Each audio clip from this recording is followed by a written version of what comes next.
The morning air was crisp in London as a group of tourists gathered outside Buckingham Palace. Among them stood Robert Wilson, a loud man in his 50s wearing an oversized camera around his neck and a baseball cap that shadowed his frowning face. He had traveled all the way from his small hometown in America, where he rarely encountered people who didn't look like him. Robert wasn't enjoying his vacation so far. The food was bland, the weather was gloomy, and London wasn't what he had pictured in his head. He had imagined old buildings, fancy accents, and a city that looked like it came straight out of the history books he never actually read. Everyone keeps walking on the wrong side of the sidewalk, he complained to nobody in particular as the tour guide, a cheerful woman named Helen, tried to gather the group. Most of the other tourists had already learned to keep their distance from Robert after his non-stop complaints during the bus ride from the hotel. "Ladies and gentlemen, we're about to witness the famous changing of the guard ceremony," Helen announced, her voice bright with practiced enthusiasm. This tradition dates back hundreds of years and is a symbol of British heritage and precision. Robert pushed his way to the front of the group, stepping on someone's foot without apologizing. As the ceremony began, his eyes locked onto one of the royal guards, a tall, broad-shouldered black man who stood perfectly still with the characteristic stoicism that the Queen's Guard was famous for. "Well, would you look at that?" Robert muttered, loud enough for several people nearby to hear. "Guess they're letting anyone wear the fancy hat these days." An older couple from Canada exchanged uncomfortable glances and stepped away from him. A young woman frowned and pulled her child closer. The guard, Lieutenant Thomas Freeman, remained perfectly motionless, his eyes focused straight ahead. With 10 years of military service and 2 commendations for bravery under his belt, he was one of the most respected members of the Guard. Standing at his post, his expression revealed nothing of his thoughts as he performed his duty with perfect discipline. "Is that even allowed?" Robert continued, taking out his phone to snap photos. "Don't they care about tradition anymore?" Helen, noticing the commotion, quickly moved toward Robert. "Sir, please keep your voice down during the ceremony. It's a sign of respect." But Robert wasn't interested in showing respect. Something about seeing a black man in such a prestigious position had triggered something ugly inside him, a feeling he usually kept hidden behind closed doors back home. "I paid good money for this tour," he said, his voice growing louder. "I can say whatever I want." Other tourists were now openly staring at Robert, some recording the scene with their phones. A family with teenagers moved away, the mother whispering something about "that awful American man." Lieutenant Freeman remained perfectly still throughout this disturbance, his training and professionalism evident in every line of his body. Years of military discipline had prepared him for all sorts of conditions, from desert heat to winter storms, from combat zones to drunk tourists.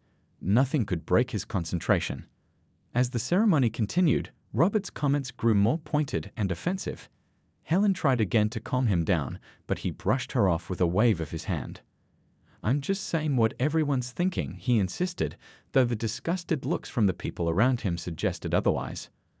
Little did Robert know that his behavior was already being noticed by palace security, who kept a watchful eye on the crowd through discreet cameras.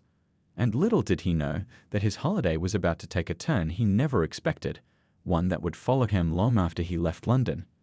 As the ceremony ended and the tourists began to disperse, Robert lingered, his eyes still fixed on Lieutenant Freeman with a mixture of resentment and something else, a determination that suggested this wouldn't be their last encounter.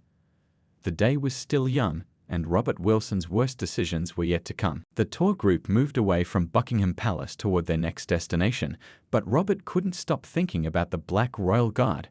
He hung at the back of the group, scrolling through the photos he'd taken and zooming in on Lieutenant Freeman's face. "Keep up, please," Helen called back to him, her smile a bit strained now. She had been leading tours for 15 years and could spot trouble from a mile away. Robert was definitely trouble. The group stopped at a small cafe for lunch before their afternoon visits. Everyone chose tables as far from Robert as possible. He didn't seem to notice or care as he pulled out his chair with a screech and dropped heavily into it. "What's good here?" he asked loudly, though nobody had sat with him. A quiet waitress handed him a menu and retreated quickly. 2 tables over, a family from Japan was quietly enjoying their meal. At another table, a young couple leaned close, whispering to each other and occasionally glancing toward Robert with concern. "The fish and chips are quite popular," Helen suggested as she made her rounds to check on everyone. Robert grunted. "Got any normal American food? A burger or something?" "There's a burger on page 2, Helen replied patiently, though her eyes darted to the clock. She needed to get everyone back on schedule soon. As Robert flipped through the menu, he overheard a conversation from nearby tourists discussing the changing of the guard ceremony. "Those guards are so impressive," an elderly woman was saying. "The discipline they show, standing so still for hours. I heard they're all elite soldiers." "Yes," her companion replied. "Many have served in combat. That tall guard today, I overheard someone say he's received medals for bravery in Afghanistan." Robert's face darkened as he listened. He ordered a beer, then another, while barely touching his food. His mood grew fouler with each sip. By the time the group was ready to leave, his face was flushed and his movements were slightly unsteady. "Are you feeling all right, sir?" Helen asked, genuine concern in her voice, despite her earlier frustration with him. "We have quite a bit of walking ahead." "I'm fine," Robert snapped, pushing past her to exit the cafe. "Just need some air." Outside, the group gathered to continue their tour of London. The afternoon sun occasionally peeked through clouds, illuminating the historic buildings around them. Any other day, it might have been beautiful to Robert. Today, he barely noticed. "Our next stop is Westminster Abbey," Helen announced. "It's about a 15-minute walk from here." As they walked, Robert fell behind again, his mind churning with bitter thoughts. At one point, he paused to check his phone, and when he looked up, the tour group had turned a corner without him. Instead of hurrying to catch up, he stood there considering. Buckingham Palace wasn't far. He could find his way back. Something pulled him in that direction, a dark, ugly urge he wasn't fighting very hard. Without a word to anyone, Robert turned and started walking back toward the palace. His steps were purposeful despite his slight wobble from the beers. People moved out of his way as he approached, perhaps noticing the hard set of his jaw or the angry gleam in his eyes. Back at the palace, the crowd had thinned somewhat from the morning rush. Robert spotted Lieutenant Freeman still at his post, standing straight and tall in his distinctive uniform. The sight made Robert's blood boil all over again. He pushed through the remaining tourists until he was standing just a few feet from the guard, close enough to see the subtle rise and fall of his chest as he breathed, the only movement visible in his otherwise statue-like stance. "You think you're special, don't you?" Robert said, his voice low at first. A few nearby visitors turned to look, their expressions shifting from curiosity to discomfort as they realized what was happening. Lieutenant Freeman didn't react. His eyes remained fixed forward, seeing everything and acknowledging nothing as his training demanded. Robert's voice grew louder. "I'm talking to you. You people always think you can ignore me." A mother hurried her children away. An older man shook his head in disgust. A few people had already taken out their phones, sensing that something newsworthy was unfolding. "Sir," a female tourist said hesitantly, "I don't think you're supposed to disturb the guards." "Mind your own business," Robert snarled, not even looking at her. His focus remained entirely on Lieutenant Freeman, whose expression hadn't changed at all. The guard's discipline only fueled Robert's anger. In the distance, a palace security officer had noticed the disturbance and began walking in their direction. But Robert didn't see him. He didn't see anything except the man standing before him, representing everything that made him feel small and insignificant. "You don't belong here," Robert hissed, stepping even closer to the guard. "This isn't your place." The security officer picked up his pace, speaking quietly into his radio. More eyes turned toward the unfolding scene. And still, Lieutenant Freeman stood motionless, a monument to duty and restraint as the situation around him grew increasingly volatile. The crowd around Robert and Lieutenant Freeman grew larger. People sensed something dramatic was about to happen. Some were filming with their phones, others were backing away, and a few brave souls looked ready to step in if things got worse. "Hey, I'm talking to you." Robert's voice bounced off the palace walls. His face had turned a dangerous shade of red. The 2 beers from lunch were fully in his system now, stripping away whatever thin filter he might have had. Lieutenant Freeman remained perfectly still. His eyes didn't even flicker toward the angry man shouting in his face. Years of military training had prepared him for much worse than an angry tourist. In Afghanistan, he had maintained his composure under gunfire. This was nothing. The approaching security officer was still too far away to intervene immediately. He quickened his pace, speaking urgently into his radio for backup. "You think you're too good to answer me?" Robert stepped even closer, his face now just inches from the guards. His spit flew as he spoke. "Where are you even from?" "Not from here, that's for sure." A young woman in the crowd shouted, "Leave him alone. He's just doing his job." Robert spun around, his anger finding a new target. "Stay out of this." When he turned back to Lieutenant Freeman, he was even more enraged to see the guard still hadn't acknowledged him. "Sir, please step away from the Royal Guard." A middle-aged man with a British accent said firmly, "You're making a scene." "I'll show you a scene," Robert muttered, turning back to the guard. What happened next seemed to unfold in slow motion for the horrified onlookers. Robert, fueled by alcohol and rage, did something unthinkable. He reached out and shoved Lieutenant Freeman's shoulder. "Look at me when I'm talking to you." The crowd gasped collectively. Several people screamed. Phones captured everything. For a split second after the shove, nothing happened. Lieutenant Freeman didn't move. The world seemed to hold its breath. Then, with a speed that startled everyone watching, the Royal Guard moved. His training kicked in automatically, not with excessive force, but with precise, controlled movements developed through years of military discipline. Lieutenant Freeman pivoted sharply, his rifle coming down to a defensive position. His voice boomed across the courtyard, the first sound anyone had heard him make. "Steady BACK from the Guard." The command rang out with such authority that several tourists jumped. Robert stumbled backward, his face shifting from anger to shock. This wasn't supposed to happen. The guards were supposed to stand there and take it. They were just for show, weren't they? Before Robert could recover from his surprise, Lieutenant Freeman had smoothly positioned himself to block any further advance. His movements were textbook military precision, no excessive force, just effective control of the situation. "I didn't," Robert started to say, but he didn't get to finish.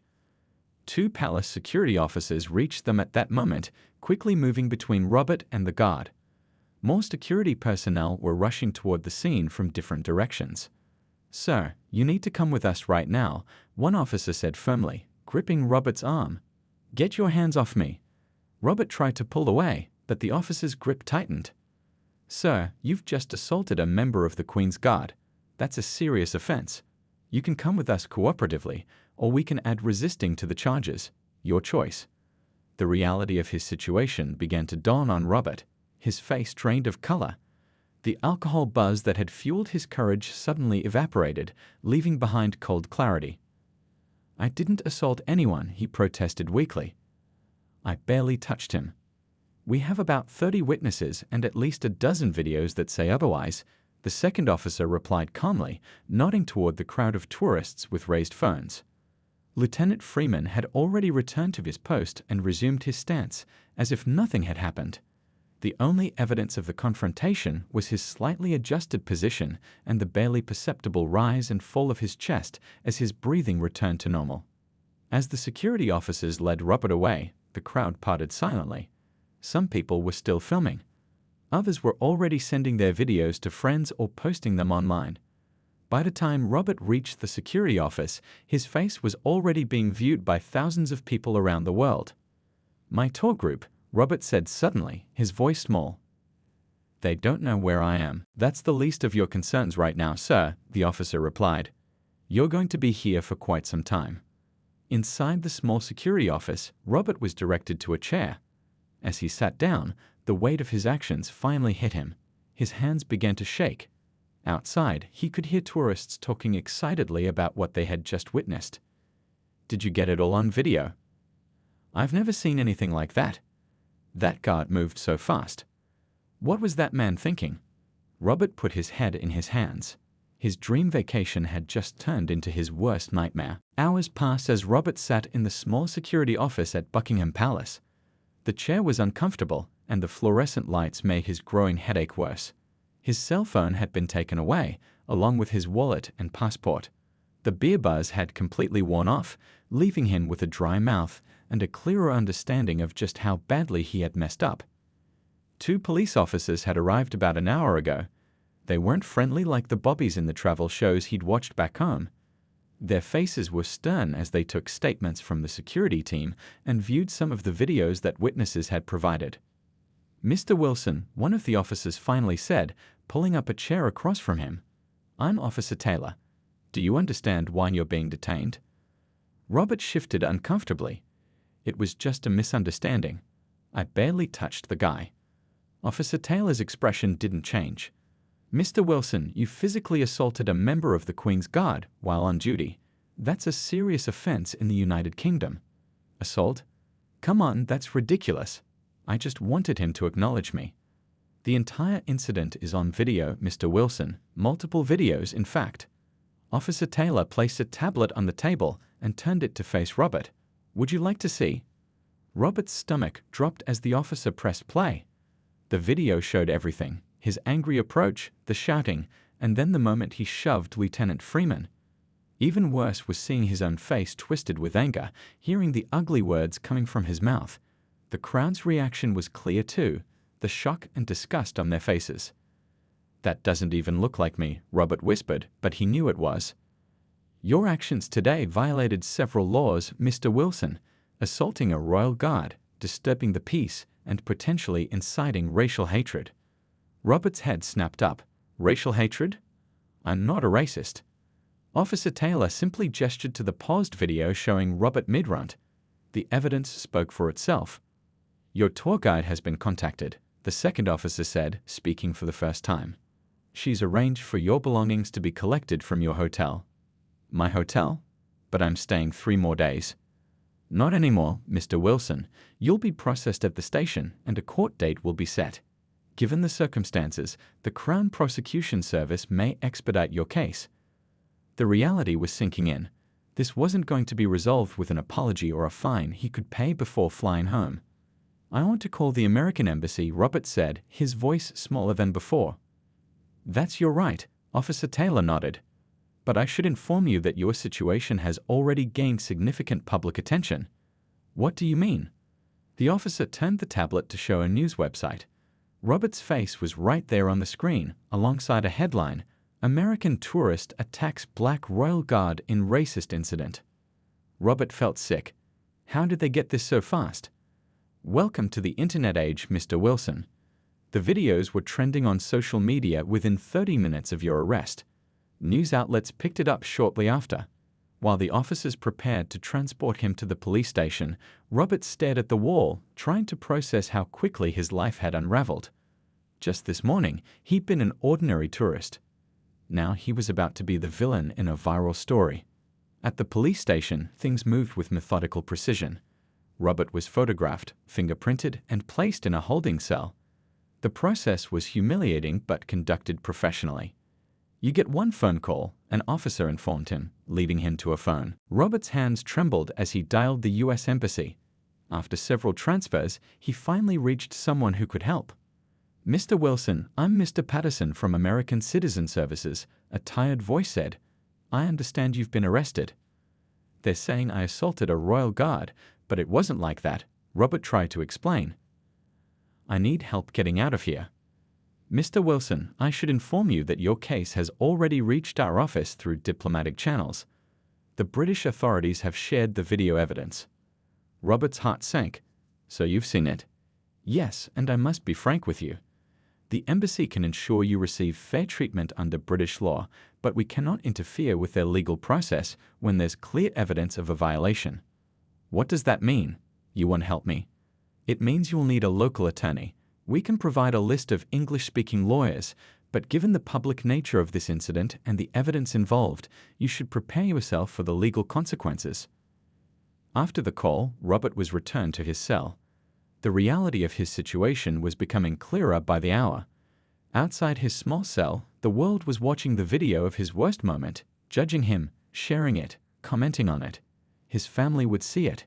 His boss would see it. Everyone would see it. He lay down on the thin mattress and stared at the ceiling.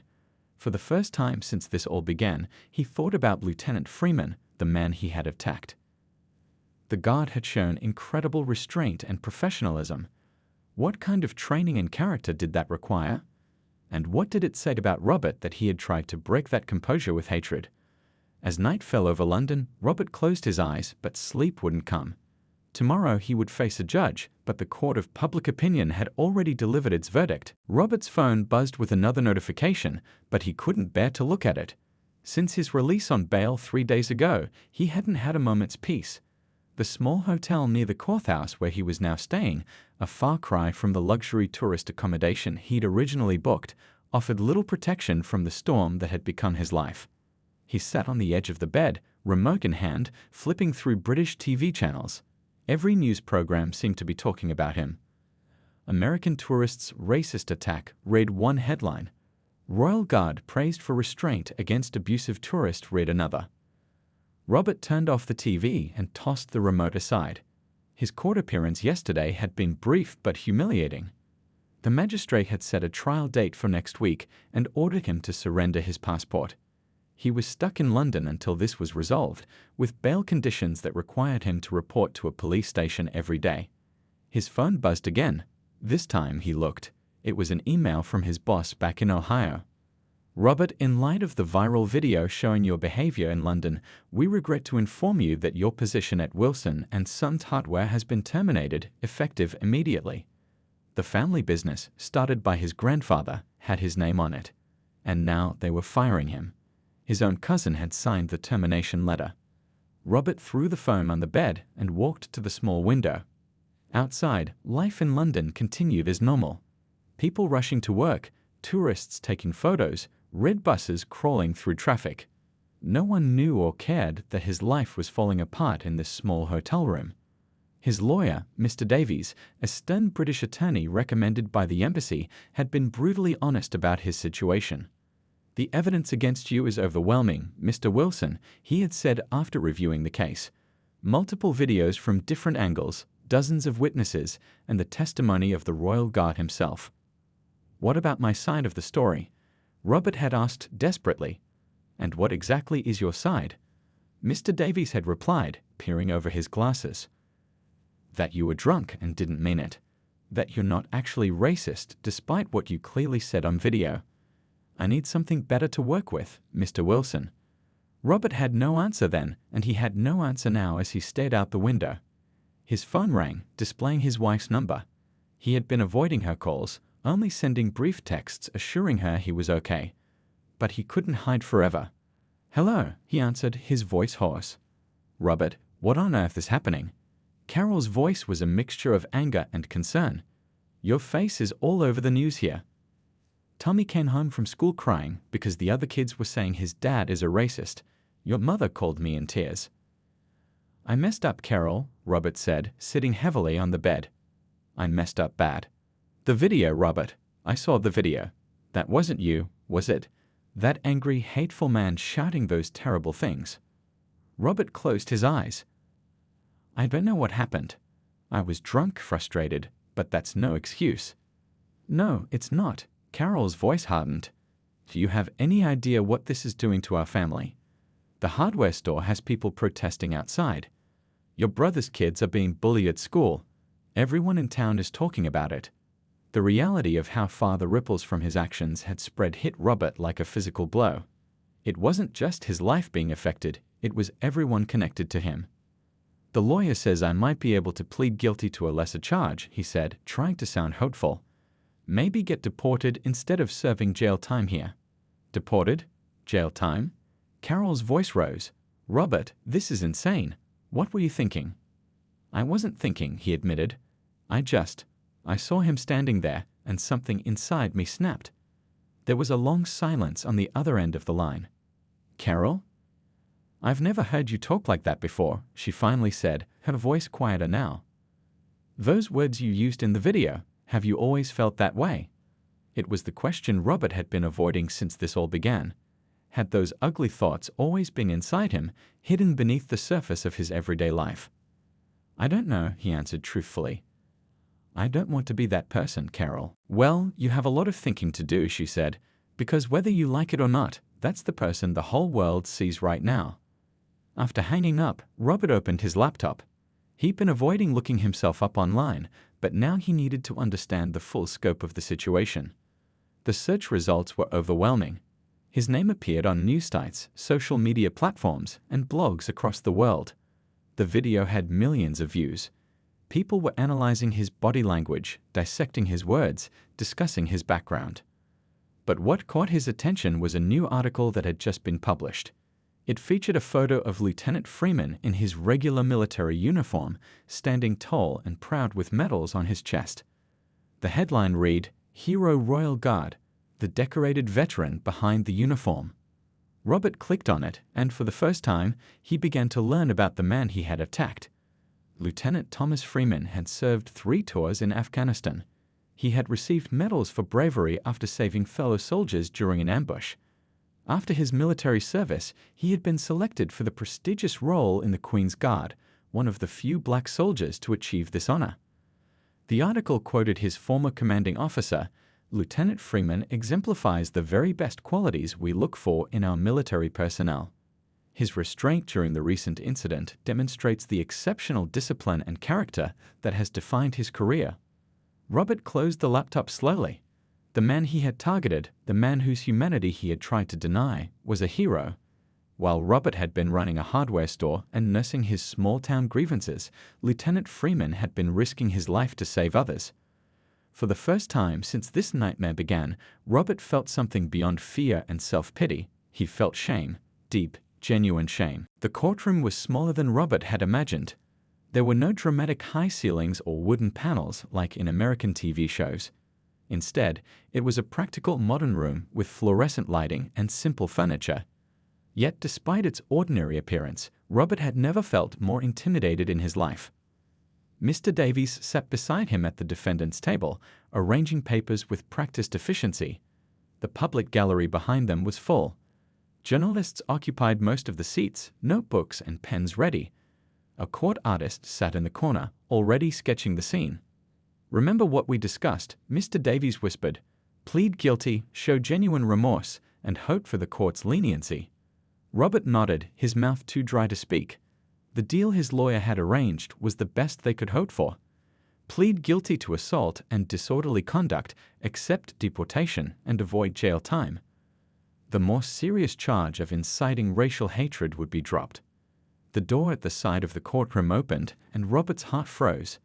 Lieutenant Freeman walked in, no longer in his ceremonial guard uniform, but in a perfectly pressed navy suit. He moved with military precision, his back straight, his gaze forward. Several people in the gallery leaned forward for a better look at the man who had become a reluctant celebrity.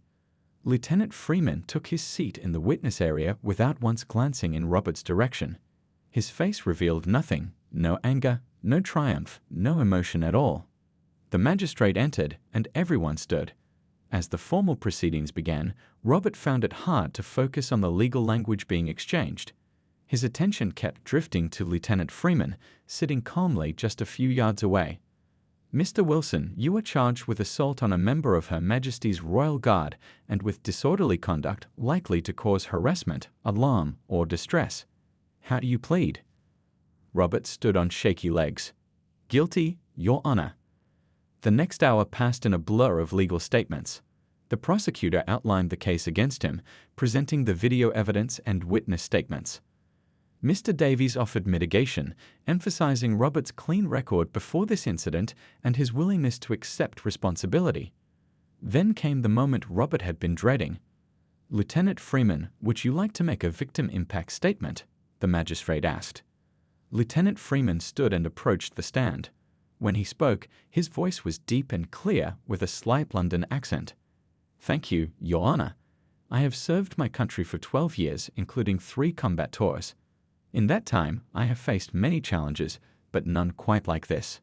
He paused, his eyes finally meeting Robert's for the first time. "What Mr. Wilson did was wrong. His words hurt not just me, but everyone who looks like me and wears this uniform.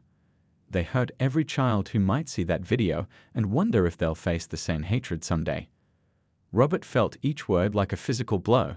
He wanted to look away, but couldn't.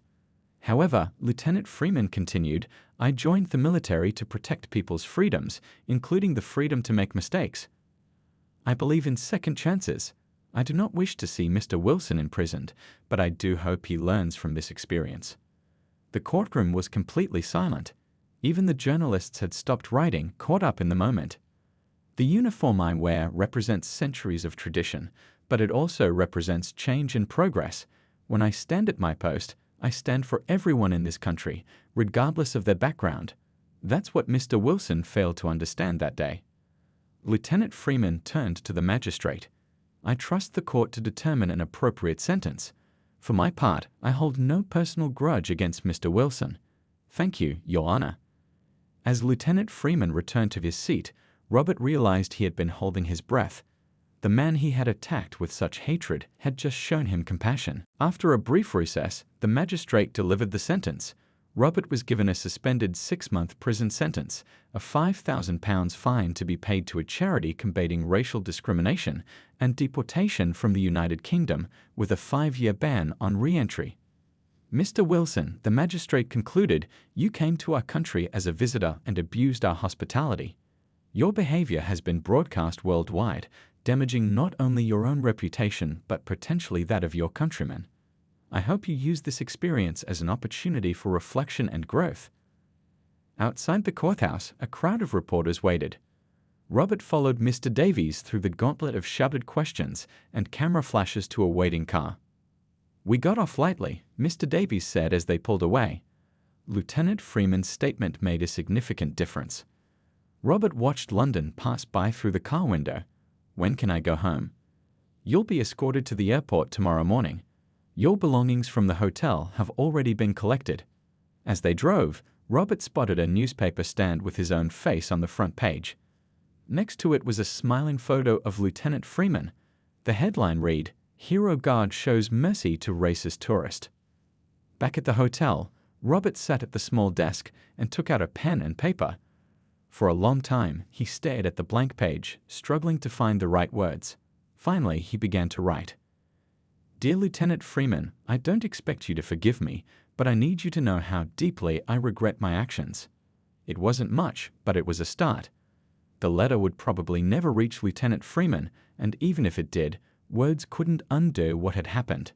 But as Robert wrote, he felt something shift inside him, a small crack in the wall of defensiveness and denial he had built around himself.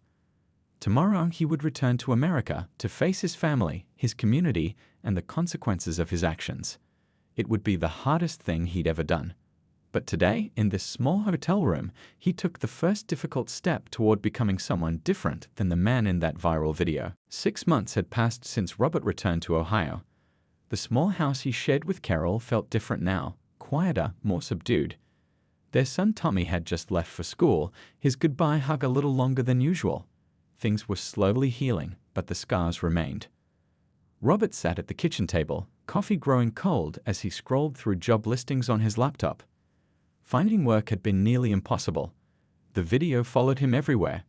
Every interview ended the same way. Polite smiles, empty promises to call back, then silence. Any luck? Carol asked, placing a gentle hand on his shoulder. Nothing yet, Robert replied.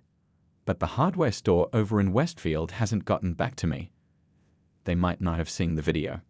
Carol squeezed his shoulder. Something will turn up. We'll get through this.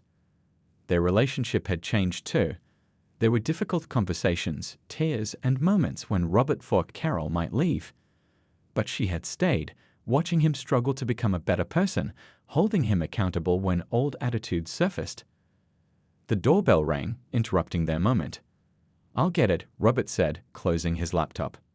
He opened the door to find a woman in her 30s holding a professional camera. Behind her stood a sound technician with a microphone and a man with a clipboard. Mr. Wilson, I'm Lisa Chen from Global News Network. We were hoping to talk to you about. No interviews, Robert said firmly, starting to close the door. Journalists had hounded him for weeks after his return. Most had given up, but occasionally new ones appeared. Please, just a moment, Lisa said, holding up a hand. We're working on a documentary about Lieutenant Freeman and the impact of viral videos.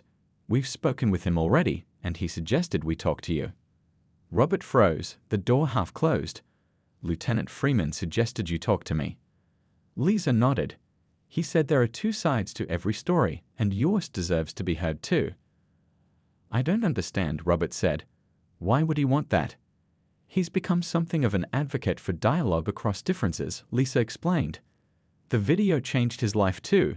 He's been promoted and now speaks at schools and military bases about conflict resolution and dignity under pressure. Robert stood silently for a moment, then stepped aside. Come in. The interview took place in his living room. Carol sat nearby, a silent support. The cameras were intimidating, but Robert had nothing left to hide. So, Mr. Wilson, Lisa began after they were set up, it's been 6 months since the incident. How has your life changed? Robert took a deep breath. In every way possible. I'd lost my job. Friends stopped calling. My son was bullied at school. We've had to dip into our retirement savings to make ends meet. Do you feel these consequences were unfair? No, Robert said quietly. What I did was wrong. The consequences are hard, but they're not unfair.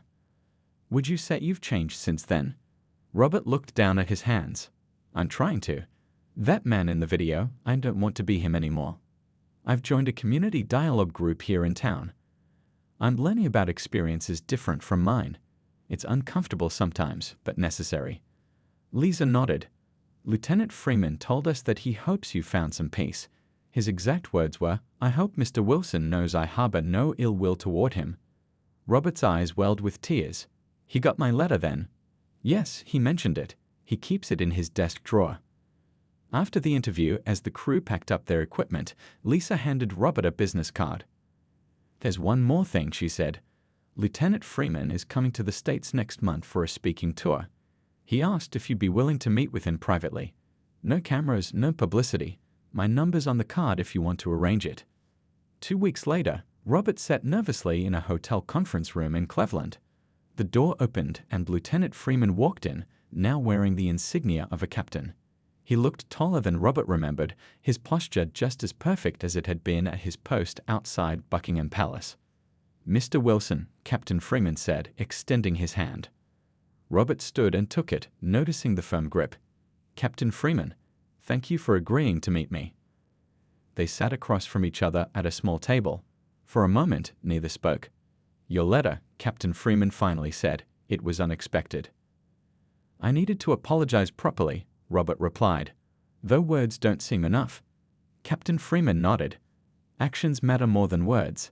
That's what I tell the young soldiers I train now. How we act under pressure reveals our true character. I failed that test, Robert said.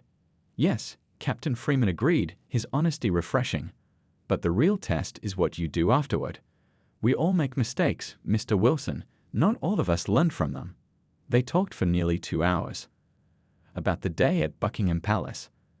About the moments that followed. About the changes in both their lives since then. Captain Freeman shared stories from his military service.